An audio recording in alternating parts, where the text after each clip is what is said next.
Halo Sobat Visitor, ketemu lagi sama gue Gugun di Visitor, yaitu sebuah channel YouTube yang akan mengunjungi serta touring di perumahan-perumahan yang bisa menjadi referensi kamu untuk membeli rumah. Nah, untuk episode kali ini kita agak berbeda, kita nggak kunjungan, kita nggak touring, tapi sekarang kita di segmen coaching klinik, yaitu sharing tips dan trik untuk Sobat Visitor yang berkaitan dengan KPR. Nah, sebelum kita ke tips ini, pernah nggak sih sekarang dari Sobat Visitor sudah booking perumahan, taunya di reject sama perbankan. Nah, kita nggak tahu tuh rejectnya kenapa. Terus kadang-kadang juga booking fee-nya hangus, malah kita yang rugi ya. Udah kita bayar, ternyata reject dan uangnya hangus. Nah, untuk kali ini saya akan membagikan tips bagaimana sih supaya KPR disetujui khusus untuk pegawai. Nah, sebelum juga ke materi inti, ada beberapa istilah perbankan yang harus dipahami oleh Sobat Visitor. Yang pertama itu adalah IDEP OJK, yaitu informasi debitur, yang mana itu merupakan catatan historikal berkenaan dengan fasilitas-fasilitas kredit yang pernah dimiliki oleh Sobat Visitor. Biasanya itu si historinya itu 2 tahun. Jadi kalau misalkan Sobat Visitor coba pengen ngecek history saya bagus gak ya menurut perbankan, cek aja bisa datang ke OJK masing-masing, karena biasanya yang suka ngeganjel itu kartu kredit, dimana kita punya kartu kredit kita nggak pernah pakai, tahu-tahu ada tagihan tahunan yang mana kita lupa bayar karena tagihannya nggak masuk ke kita. Nah, di situ juga makanya penting untuk pengecekan BOJK. Yang kedua itu adalah namanya DBR atau Debt Return Ratio, yang mana merupakan salah satu hitungan perbankan berkenaan dengan kemampuan bayar dari Sobat Visitor. Dan yang kedua adalah Debt Service Ratio, yaitu perbandingan antara sisa kemampuan bayar dengan cicilan KPR yang sedang diajukan. Nah, perbankan ini berbeda-beda, ada yang menggunakan sistemnya DBR, ada yang menggunakan sistem DSR. Di sini akan saya simulasikan juga bagaimana hitungan DSR DBR, apakah masuk yang mana. Oke, kita lanjut aja langsung ke layar monitor, layar kamera. Nah, oke guys, kita langsung aja ke Excel-nya. Nah, di Excel-nya saya buat 2 table. Yang pertama untuk simulasi KPR di kiri dan juga simulasi penghasilan di kanan. Untuk simulasi KPR kita beberapa komponen yang kita masukkan. Yang pertama harga rumah, kemudian DP, limit KPR, bunga serta jangka waktu, dan terakhir adalah cicilan KPR. Nah, untuk harga rumah kita asumsikan aja harga rumahnya di 500 juta dengan DP 10%, 50 juta, sehingga limit KPR-nya adalah 450 juta. Kita juga estimasikan untuk suku bunga KPR yang saat ini sih rata-rata berjalannya di angka 5% ya. Jadi cocok sekali buat teman-teman kalau mau KPR di saat-saat ini. Kemudian jangka waktu kita asumsikan 20 tahun atau 240 bulan. Sehingga kita dapatkan cicilan di 2,9 juta rupiah. Nah, 2,9 juta ini menurut penghasilan kita masuk nggak sih? Nah, kita Sobat Visitor bisa masukin nih di simulasi penghasilan. Nah, untuk bisa mengisi ini, Sobat Visitor harus memiliki slip gaji masing-masing supaya mengetahui komponen-komponen gajinya. Nah, untuk simulasi penghasilan saya bagi 3. Yang pertama adalah penghasilan tetap, yang kedua adalah penghasilan tidak tetap, dan yang ketiga adalah potongan. Apa aja sih bedanya? Nah, untuk penghasilan tetap itu yang penghasilan di mana setiap bulan diterima dengan jumlah yang sama.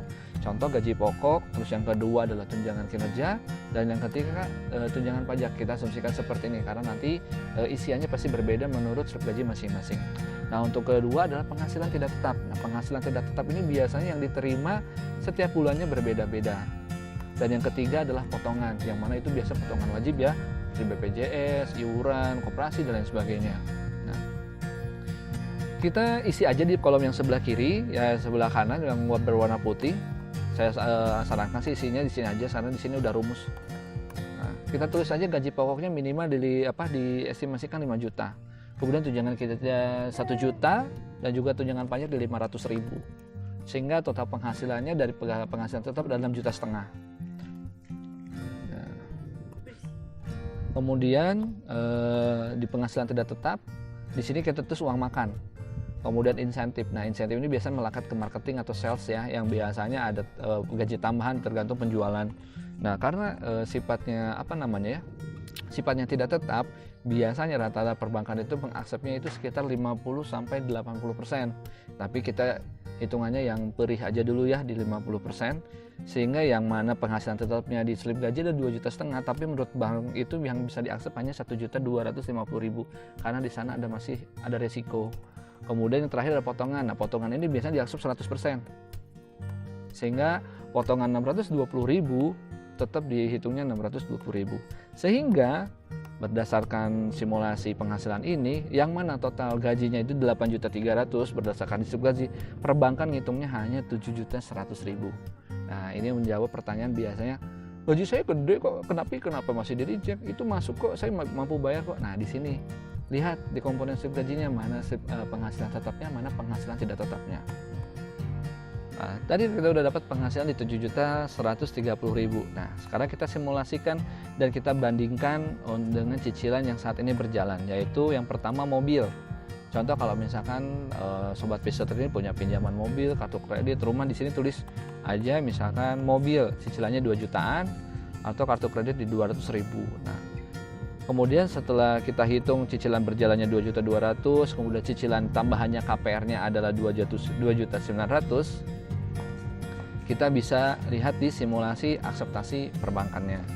Di sini DSR ada 50%, ada DBR 50%. Nah, apa sih yang disebut 50% ini? Nah, biasanya perbankan itu mengaksep untuk maksimal cicilan dari setiap penghasilannya itu 50 sampai 60%. Jadi biasanya ada sebutan cicilan itu minimal gaji yang harus dimiliki ada dua kali lipatnya. Nah, di sini bandingkan dengan DSR 50% untuk perbankan yang menggunakan sistem DSR, karena gajinya itu di bawah 10 juta, DSR-nya biasanya 50%. Nah, karena dia memiliki pinjaman berjalan, sehingga total DSR-nya adalah 60%. Dan hasilnya adalah reject karena berada di bawah 50%. Gimana sih biar langsung di ACC? Nah, ini bisa di adjust di simulasi KPR sama cicilan berjalan, entah mobilnya dilunasin atau DP-nya dinaikin. Coba kita simulasikan mobilnya dilunasin. Nah, kalau mobilnya dilunasin, kita di ACC nih, yang karena masih di bawah 50%. Untuk perbankan juga yang menggunakan sistem DBR masih di bawah 50%, sehingga juga di ACC seperti itu. Hitungan berikutnya kita coba hitungan di angka misalkan harga rumahnya 1 miliar ya. 1 miliar kita simulasikan juga DP-nya 100 juta di 10%. Nah, ternyata untuk tadi gaji itu nggak masuk tuh. Berarti coba kita adjust di gaji pokok. Misalkan gaji pokoknya 10 juta. 100 tuh. 10 juta. Nah, jadi berdasarkan hitungan ini kita tahu nih, kalau untuk pinjaman 900 juta, minimal penghasilannya adalah 12 juta untuk 20 tahun. Seperti itu. Terus kita coba juga yang lainnya, yaitu di mana mobilnya masih berjalan. Cicilan mobilnya masih berjalan. Di sini kita memiliki dua jawaban, yaitu approve dan reject. Nah, kalau misalkan kondisinya seperti ini, ketika sobat bisa mengajukan ke perbankan yang sistem perhitungannya adalah DSR, itu akan disetujui.